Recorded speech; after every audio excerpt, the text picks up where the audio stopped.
Coffee Break with Jimmy. I wanted to do a podcast today, and it's going to be a little bit different. I'll tell you why in a minute. Because my podcast today, I wanted to state it was going to be K.I.S.S. Keep it simple, stupid, okay? Because we've gotten to a point in mainly Democrats. I have to tell you, like Chuck Schumer. Okay, he's told this to you many times. Before I get going any further about Chuck Schumer, I want to go to say, please subscribe to my channel. Please share and press the like button and hit the notification bell so that way I'll let you know next time I'm on. But anyway, Chuck Schumer, he tells everybody, well, this is Jim Crow 2.0.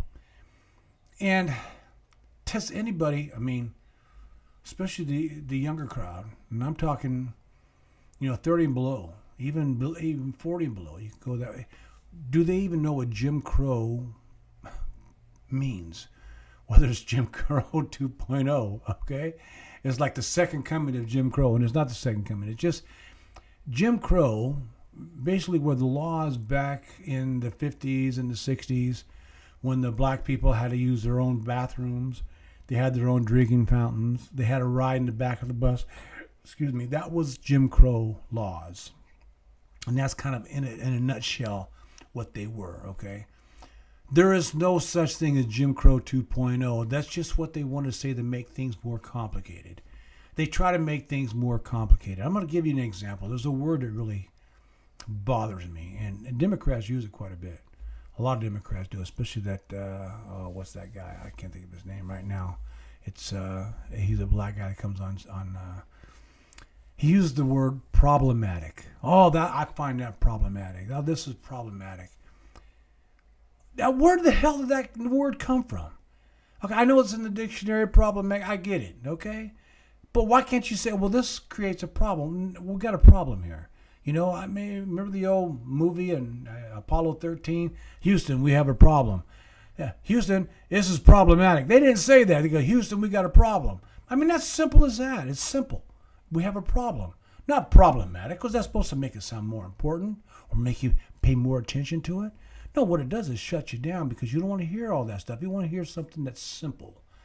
A simple term, a simple idea. All those things make us, 2 plus 2 will always be 4. You got new math that tries to tell you something different. No. There is no new math. Mathematics is mathematics. It's got to add up, okay? So 2 plus 2 will always be 4.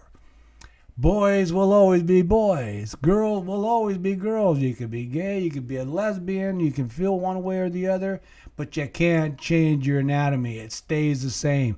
You can cut yourself up and make your head blow up, whatever.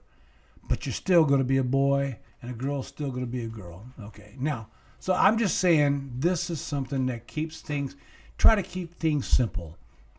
And if the further you go back in time and when you think about things and how things are done, whether they're politics, and what I'm going to say right now, it's going to be a little more complicated a little bit, but I'm going to try to make it as simple as I can, because I heard about this today about Trump's tariffs. The Supreme Court weighed in on his tariffs this morning, and they shut down. Well, they didn't shut down the tariffs altogether, and he didn't shut down the program on how to impose the tariffs like he wants to anyway. He's just going to have to do it a little bit differently, and I'll explain that in a minute. But keep things simple. Go back. It makes you more attentive when you can hear things that are simpler.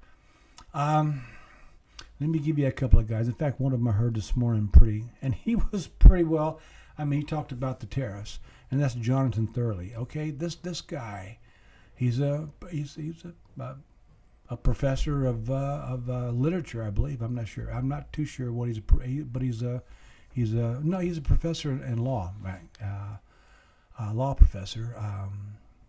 And Jonathan Thurley, when he talks, you could tell he's very educated in the way he does talk, but he makes things simple for you to understand. He tries to make things easier for you to understand. The same thing with Victor Davis Hanson. Victor Davis Hanson is another professor. He's a professor over at Stanford University here in California. he'll say things that you could tell it's an educated way of making a statement, but he makes it sound to where you can understand, to a layperson like me and like you. Most people are that way. You want to hear something that's simple, something you can understand. And that's what I say, KISS. Keep it simple, stupid. Keep everything simple. Talking about voting and talking about, I talked about the SAVE Act here on my last podcast, and how, that it's before the Supreme Court now. It's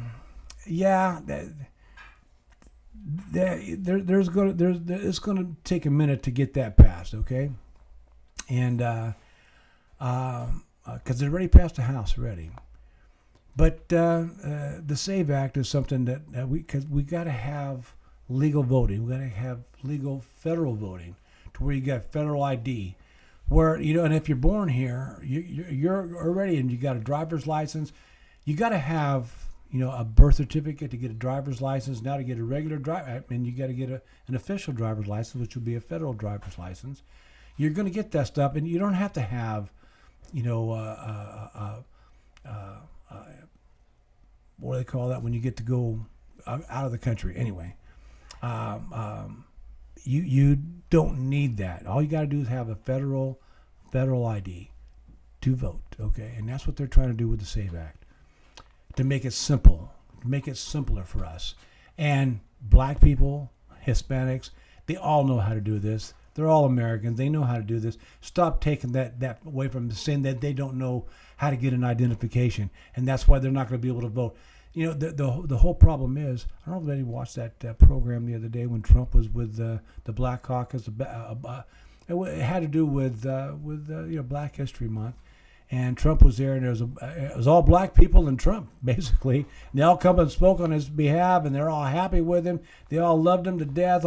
Especially Grandma, that her son had passed away, had gotten killed by, and she even said, killed by another black person. She goes, this isn't racist. This isn't, and get off my president's back. Let him do his job. He's doing a great job. Get off his back.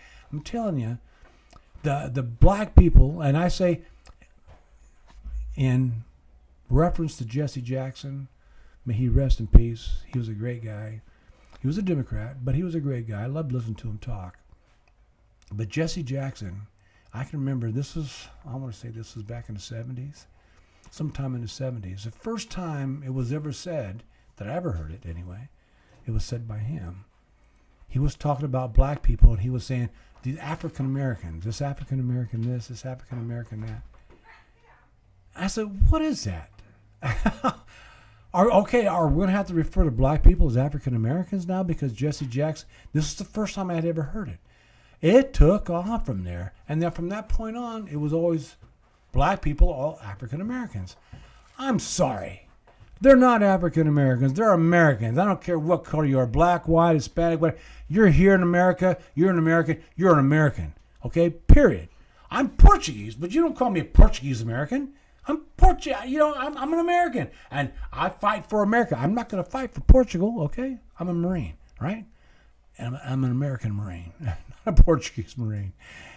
Anyway, but that was something that Jesse Jackson actually, he's the one that started that app, and I don't know if many people knew that, but he's actually one that coined that term, African American. And that started back in the 70s. I want to say 74, 75, something like that.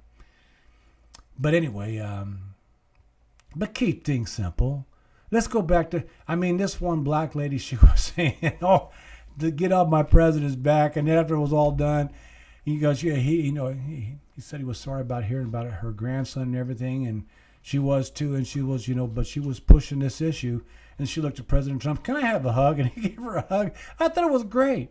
This lady, she was later on, I seen her on Sean Hannity, I believe it was. She was later on that, and she was this lady was something else. But I'm grandma, I thought that was pretty good. But you got to go back to simpler things. So you make things simple. Keep it simple, stupid.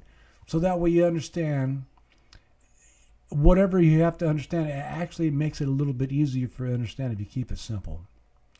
But anyhow, the Supreme Court had a 3-6 vote against against the tariffs, and it wasn't all the tariffs. You got the Chuck Schumer and his gang, they're all dancing in the street, AOC, they're all having a party saying, oh, we defeated Trump, we defeated the tariffs are going, well, no, that was just one tariff. There's a 122, Section 122, Section 301, Section 232. I think it's those three there. They're the main ones. And the Section 122 is the one that it's IEFA. It pertains to that for the economic. It's a temporary tariff. Okay, it lasts 150 days. That's all a law is supposed to act. But you can actually extend it a little bit further. But about 150 days where it's supposed to enact, it's supposed to stay, and then you change it to the 232, the Section 232, or the 301. But the 301, that takes a little more investigation on that. Like in some countries, like I believe Brazil has a surplus with the United States, so you're not supposed to enact too many high tariffs against Brazil. I don't know exactly what that means, but I'm trying to give you an idea to keep it simple. The tariffs aren't gone altogether. In fact, an executive order, Trump issued an executive order today to issue a 10% tariff across the board. Now, this is something he can do, and he's already been given the authorization for tariffs because not only just because he's a president, but he's also been given the authorization through Congress, has had it. Okay, and even though Congress, the House of Representatives, has the power of the purse, but he has the authority to impose tariffs. But he thought the Section 122 was going to be easier to pass the Supreme Court. Apparently, it wasn't. And Kavanaugh and Thomas and Alito, I guess they're the ones that they had pretty good. They spoke well of the tariff that Trump does, but the other 6 went against it. And of course, Kagan, Sotomayor, and Jackson, they were going to go against. They're going to go against anything that Trump wants, anything that's from the conservative side. So you knew they were going to go that way. But so it's going to be presented again, and there's other avenues. Okay, it's just say if there's 5 or 6 different ways to impose tariffs. Trump just used one of them as the 122, the IEFA enactment, and apparently that wasn't good enough. That's what the Supreme Court struck down, even though he had 3 of them that were on his side. That was, like I said, Thomas, Alito, and Kavanaugh. They all had good things to say about it. Now, that kind of makes it as simple as I can make it, okay? Because the tariffs aren't going to go away. The tariffs, is large in part, is why our economy is doing so well right now. Our stock market is doing so well. It has to do with the tariffs and other countries that has ripped us off. And this is something that Trump's been after and been saying for a number of years, how other countries have ripped us off. It's like it says here the 301 is to protect our country from other countries and other companies from other countries. This is what the 301 tariff is all about. The 232 is a tariff that they're gonna have to enact that now.